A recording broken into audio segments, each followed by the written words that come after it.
এমনি নাজমুল হোসেন সোহাগ আপনি লিখেছেন, কবরস্থানের উপরে মসজিদ থাকলে মসজিদে নামাজ পড়ে নামাজ হবে কিনা? কবরস্থান ঠিক কবরের মধ্যে মসজিদ হলে সেটাতে নামাজ পড়া জায়েজ নাই। কিন্তু কবরস্থান আ একটা বড় জায়গা। তার কোনো একটা জায়গায় মসজিদ করেছেন। ওই মসজিদের নিচে কবর নাই। আ এরকম যদি হয় তাহলে সেখানে নামাজ পড়লে কোনো অসুবিধা নেই। আ কবরে নামাজ পড়তে নবী সাল্লাল্লাহু আলাইহি ওয়াসাল্লাম নিষেধ করেছেন। অতএব কবরস্থানে মসজিদ হলেও সেটা এমনভাবে হওয়া উচিত যে বোঝা যায় যে এটা মসজিদ আর এটা কবরস্থান। অর্থাৎ কবরের উপরে মসজিদ বা মসজিদের ভিতরে কবর এরকম যেন না হয়।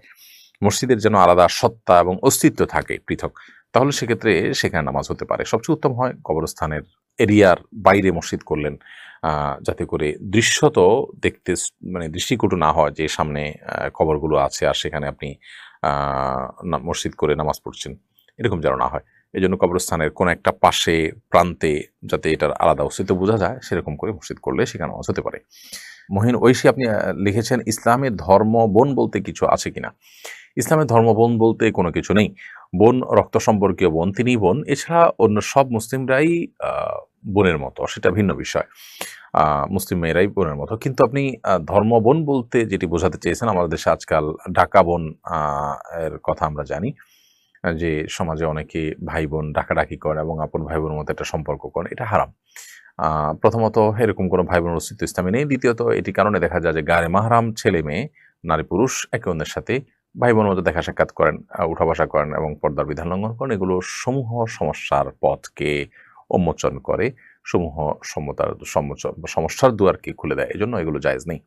পরিষ্কারভাবে এই জাতীয় আ তথাকথিত ধর্মবোন, ধর্মভাই, ধর্মবাবা এই সমস্ত পাতা ইসলামে নিষিদ্ধ। মনোয়ারা এআইডি থেকে আপনি আমাদের ইউটিউব চ্যানেলে প্রশ্ন করেছেন, আমার একটা ছেলের সাথে ২ মাসের মতো সম্পর্ক ছিল। এখন আলহামদুলিল্লাহ ভুল বুঝতে পেরে সম্পর্ক থেকে বেরিয়ে এসেছি। প্রশ্ন হচ্ছে, ছেলেটা যদি আমাকে অভিশাপ দেয় তাহলে কি আমার ক্ষতি হবে? হারাম সম্পর্ক ছেড়ে আপনি খুব ভালো কাজ করেছেন। আ বিশেষ করে যদি হারাম সম্পর্কটাকে হালাল করার কোনো উপায় না থাকে, বরং হারামে আরো কন্টিনিউ করতে হবে এরকম আ অবস্থা থাকে, তাহলে সেক্ষেত্রে বেরিয়ে আসাটা আপনার কর্তব্য ছিল। এরপরে সেই ছেলে যদি মনে কষ্ট পায়, ভুল বুঝে, এতে আপনার কোনো গুনাহ হবে না, আপনার কোনো ক্ষতি হবে না। বরং আপনি তাকে বোঝানো উচিত যে কেন আপনি বেরিয়ে আসছেন এবং সে সেটাকে রেসপেক্ট করা উচিত। সেও আল্লাহর ভয় অন্তরে লালন করা উচিত। তাকে বোঝানো দরকার। তাসনিমা আক্তার লিখেছেন, চেহারার সৌন্দর্য বৃদ্ধির জন্য কোনো আমল আছে কিনা? চেহারার সৌন্দর্য বৃদ্ধি এটার জন্য ইমানদারের খুব বেশি চিন্তা বা টেনশনের বিষয় না। যার কারণে এটার জন্য কোনো কোরআন হাদিসে বাতানো কোনো আমল আসলে নেই। একজন ইমানদার তিনি তার আমল এবং কর্মকে সুন্দর করার চেষ্টা করবেন। চেহারা আল্লাহ তাআলা যেভাবে দিয়েছেন সেটাকে শুধু যত্ন করবেন। এটাকে আরো সৌন্দর্য বৃদ্ধি করা ইসলামে নাজায়েজ নয়, কিন্তু এটা ইমানদারের কাছে কোনো গুরুত্বপূর্ণ আইটেমই না যে এটার জন্য কোরআন হাদিসে আলাদা করে কোনো দোয়া শিখাবে। যাদের কাছে এই পার্থিব এই বিষয়গুলো, তুচ্ছ বিষয়গুলো অনেক বড়, যারা আখিরাতে বিশ্বাসী নয়, সেই মানুষগুলো সাধারণত এগুলো নিয়ে অনেক বেশি অরিড থাকে, অনেক বেশি তারা এগুলো নিয়ে পেরেশান থাকে। তো চেহারার সৌন্দর্য বৃদ্ধির জন্য কোনো উপায় অবলম্বন করলে সেটাকে আমি হারাম বলছি না। কিন্তু এইটাকে আ ইসলাম এত বড় করে দেখে না যে এটার জন্য আলাদা কোনো আমল দিবে। আমল দিবে তো তখন যখন জিনিসটা খুব গুরুত্বপূর্ণ হবে। তো যাই হোক, এটার জন্য আলাদা কোনো দোয়া বা আমলের কথা কোরআন হাদিসে কোথাও বলা হয়নি। তবে আ আপনি আ যদি মনে হয় যে আপনার চেহারাতে এমন কিছু আছে যেটার কারণে আপনি অবহেলার শিকার অথবা অপমানের শিকার বা অবমূল্যায়নের শিকার, সেক্ষেত্রে আল্লাহ তাআলার কাছে আপনি সাধারণভাবে তো দোয়া করতেই পারেন অথবা বৈধ কোনো উপায়ে চেষ্টা করতে পারেন। আমি বলছি যে যারা আ চেহারার সৌন্দর্য বলতে আল্লাহ যা দিয়েছেন সেটা তে কোনো উল্লেখযোগ্য কোনো ত্রুটি নেই। কিন্তু তারপরও সুন্দরের তো কোনো শেষ নাই। তারা আরো সুন্দর করার পিছনে মরিয়া হয়ে থাকেন এবং এটার পিছনে লাখ, লাখ টাকা খরচ করেন এবং এটার পিছনে লেগে থাকেন। একটা পর্যায় পর্যন্ত এটা জায়েজ আছে। কিন্তু যখন সীমানা ছাড়িয়ে যায় তখন সেটা কিন্তু অপচয় এবং নাজায়েজের পর্যায়েও চলে যায়। সেটি মাথায় রাখতে হবে। খোলাসা কথা হলো, আপনার চেহারাতে যদি কোনো ত্রুটি থাকে আ যেটা আপনার সৌন্দর্যকে নষ্ট করে এবং সেটার কারণে আপনি সমস্যাগ্রস্ত থাকেন, তো আপনি কোনো ট্রিটমেন্ট করতে পারেন। আবার আল্লাহর কাছে দোয়াও করতে পারেন যে, আল্লাহ আপনি আমার সমস্যা দূর করে দিন। দোয়া আপনি ওপেন উন্মুক্ত দোয়া আপনি আল্লাহর কাছে নিজের ভাষায় দোয়া করবেন। ইনশাআল্লাহ আল্লাহ রাব্বুল আলামিন আপনার দোয়া কবুল করতে পারেন। আর দ্বিতীয়ত, যদি এরকম পর্যায়ে না থাকে, জাস্ট আপনার সৌন্দর্য যেটুকু আছে এটাকে আরো বাড়াতে চান আপনি, এটা আসলে ত্রুটিপূর্ণ কিছু নাই, আরো সুন্দর করতে চান, সেটাও আপনি করতে পারেন। কিন্তু এটার জন্য খুব বেশি টাকা-পয়সা ব্যয় করে যদি আপনি অপচয় সীমানা চলে যান, সেক্ষেত্রে সেটা গুনাহ হবে। আর আমল হিসাবে এক্ষেত্রেও আল্লাহ তাআলার কাছে আপনি দোয়া করতে পারেন। তবে নবী করিম সাল্লাল্লাহু আলাইহি ওয়াসাল্লাম ফজর নামাজের জন্য যখন নামাজের জায়গার দিকে যেতেন, তখন একটা দোয়া পড়তেন। বিভিন্ন হাদিস দ্বারা বিভিন্ন দোয়ার কথা প্রমাণিত আছে। এর ভিতরে একটা হলো, আল্লাহুম্মা জাআল ফি কলবি নূরা ওয়া ফি ওয়াজহি নূরা। আল্লাহ আমার চেহারাকে আপনি আলোকিত করে দিন। এটা অবশ্য বাহ্যিক সৌন্দর্য নয়।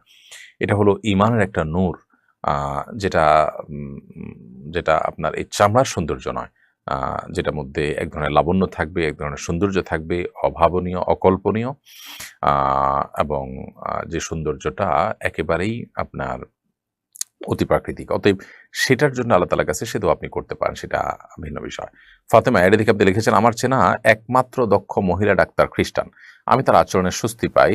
আমাদের মাঝে কথাবার্তা হয়। আমি কি তার কল্যাণের জন্য দোয়া করতে পারবো? অবশ্যই দোয়া করবেন। কেন দোয়া করবেন না? সকল মানুষের জন্য দোয়া করবেন। তবে তার জন্য দোয়া করবেন আল্লাহ যেন তাকে হেদায়েতের আলো দ্বারায় আলোকিত করেন। আল্লাহ যেন তাকে ঈমানদার হিসাবে কবুল করেন। আপনি তাকে ইসলামের সৌন্দর্য, ইমানের সৌন্দর্য বিভিন্ন সময় বোঝাবার চেষ্টা করতে পারেন। বই পুস্তক দিতে পারেন, দাওয়াতের চেষ্টা করতে পারেন এবং দোয়া তো অবশ্যই করবেন। এরপরে অনজিলা খাতুন আপনি লিখেছেন এই আইডি থেকে, ৪ রাকাত বিশিষ্ট ফরজ নামাজের ৩য় রাকাতে ভুলে যদি সূরা ফাতিহার সাথে অন্য কোনো সূরা পড়ে ফেলি, তাহলে নামাজ হবে কিনা? ৪ রাকাত বিশিষ্ট ফরজ নামাজের ৩য় রাকাতে সূরা ফাতিহার পর অন্য কোনো সূরা আপনি পড়ে ফেললে নামাজ হয়ে যাবে। নামাজ হবে না, ব্যাপারটা সেই লেভেলের না।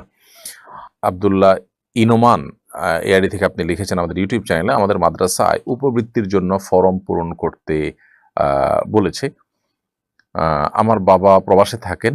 এখন ফরম পূরণ করার সময় যদি মিথ্যা বলি কৃষি কাজ করেন তাহলে গুনাহ হবে কিনা? অবশ্যই গুনাহ হবে। ঈমানদার কখনো মিথ্যা বলবার কোনো সুযোগ নেই। আপনি উপবৃত্তি হোক আর অন্য কোনো কিছু হোক, সুবিধা গ্রহণ করার জন্য আপনি মিথ্যা কথা বলতে পারেন না। যে মাদ্রাসার কর্তৃপক্ষ এরকম কথা বলে সেই মাদ্রাসার সন্তান পড়ানো উচিত না। কারণ সেই মাদ্রাসা থেকে সন্তান আদর্শ এবং দিন কি শিখবে যারা মিথ্যা বলতে আপনাকে প্ররোচিত করে, যদি তারা সেই প্ররোচনা করে থাকে।